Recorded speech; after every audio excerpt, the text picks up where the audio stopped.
నేపాల్లో జరుగుతున్న ఆందోళనల మధ్య ఇప్పుడు ఒక భయంకరమైన వీడియో వెలుగులోకి వచ్చింది. నేపాల్లో జెన్జెడ్ నిరసనలు ఆందోళనలు జరుగుతున్న సమయంలో ఆ దేశ మాజీ ప్రధానమంత్రి భార్యను సజీవ దహనం చేశారు. నేపాల్ మాజీ ప్రధాని జలనాథ్ ఖనాల్ భార్య రవిలక్ష్మిని సజీవంగా కాల్చి చంపినట్లు సమాచారం. మొదట జలనాథ్ ఖనాల్ ఇంటిని ధ్వంసం చేశారు. ఆ తర్వాత ఖనాల్ ఇంటికి నిరసనకారులు నిప్పు పెట్టారు. అక్కడే మాజీ ప్రధానమంత్రి భార్య సజీవ దహనమయ్యారు. మంగళవారం మధ్యాహ్నం నిరసనకారులు ఖనాల్ ఇంటికి చేరుకున్నారు. ఆ తర్వాత నేపాల్ మాజీ ప్రధానమంత్రి ఇంటికి నిప్పు పెట్టారు. సజీవంగా కాలిపోయారు. తీవ్ర గాయాలతో కీర్తిపూర్లోని ఆసుపత్రిలో చేరిన ఆమె చికిత్స పొందుతూ కన్నుమూసినట్టు కుటుంబ వర్గాలు తెలిపాయి.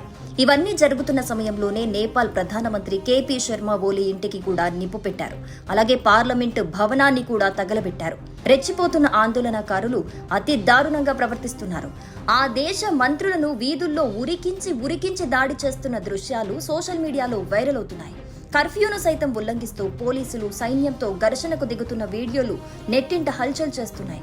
నేపాల్ ఆర్థిక మంత్రి బిష్ణు ప్రసాద్ పౌడేల్పై ఆందోళనకారులు దాడికి దిగారు. ఆందోళనకారుల నుంచి తప్పించుకోవటానికి వీధుల్లో పరిగెత్తుతున్న ఆయనను ఎదురుగా వచ్చిన ఒక యువకుడు ఎగ్గిరి తన్నాడు. దాంతో పట్టుకోల్పోయి పక్కనే ఉన్న ఓ గోడపై ఆయన పడిపోయారు. కానీ వెనుక నుంచి తరుముకొస్తున్న వందల మంది తన ప్రాణాలు కాపాడుకోవటానికి ఆయన వెంటనే లేచి పరిగెత్తారు. అత్యంత భయానక దృశ్యాలు ఆందోళన కలిగిస్తున్నాయి. ఇదే సమయంలో మాజీ ప్రధాని షేర్ బహదూర్ దేవుబా, ఆయన సతీమణి ప్రస్తుత విదేశాంగ మంత్రి అర్జు రాణా దేవుబాను ఆందోళనకారులు వదల్లేదు. వారిపై కూడా దాడి చేసి కొట్టారు. సోమవారం పెద్ద ఎత్తున ఆందోళనలకు దిగటంతో పోలీసులు జరిపిన కాల్పుల్లో 19 మంది మరణించారు. పరిస్థితి తీవ్రంగా మారటంతో దిగొచ్చిన ప్రభుత్వం సామాజిక మాధ్యమాలపై నిషేధాన్ని ఎత్తేసింది. అయినా యువత శాంతించలేదు. మంగళవారం ఒక్కసారిగా రోడ్లపైకొచ్చారు. అవినీతి నేతలపై చర్యలు తీసుకోవాలని డిమాండ్ చేశారు. కర్ఫ్యూ ఉన్నా లెక్క చేయకుండా కాలంకి, వనేశ్వర్, చెప్పగాన్, తెఖోలలో ఆందోళనలకు దిగారు. రాజధానిలోని పలు ప్రభుత్వ కార్యాలయాల్లోకి చొచ్చుకెళ్లారు. విధ్వంసం సృష్టించారు. వందల మంది ఆందోళనకారులు ప్రధాని ఓలీ కార్యాలయంలోకి దూసుకెళ్లారు. కాల్పుల్లో 19 మంది మృతికి బాధ్యత వహిస్తూ రాజీనామా చేయాలని డిమాండ్ చేశారు. దీంతో సైన్యం సూచన మేరకు వెంటనే ఆయన రాజీనామా చేస్తున్నట్లు ప్రకటించారు. అక్కడితో ఆగని నిరసనకారులు పార్లమెంటుపై దాడి చేసి నిప్పంటించారు.